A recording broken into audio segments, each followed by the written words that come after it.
আজ তোমাকে একটা ভৌতিক ঘটনার কথা বলবো। তখন আমি কর্মসূত্রে বাইরে একাই থাকতাম।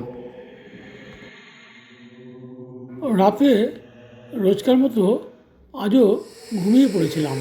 শেখর, হঠাৎ এই ঘুম শেখর। ভেঙে গেল। কে যেন আমার নাম ধরে ডাকলো।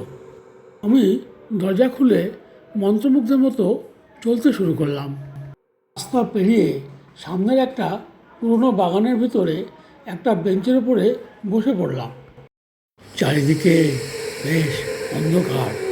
তারপর দেখি সামনে থেকে এক মহিলা আমার দিকে এগিয়ে আসছে। তারপর আর কিছু মনে নেই। ভোর হতেই দেখি আমি বিছানায় শুয়ে আছি। সারাদিন আমি সেই ঘটনার কথা কিছুই মনে করতে পারছিলাম না, কিন্তু সেই একই সময়ে সে আসতো, আমার ডাকতো।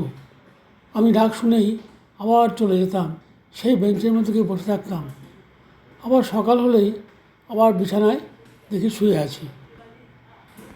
এখনো পর্যন্ত এই রহস্যের কোনো সমাধান সূত্র খুঁজে পাইনি। ঘটনাটা আজ অনেক দিন পরে হঠাৎ মনে পড়ল, তাই শেয়ার করলাম।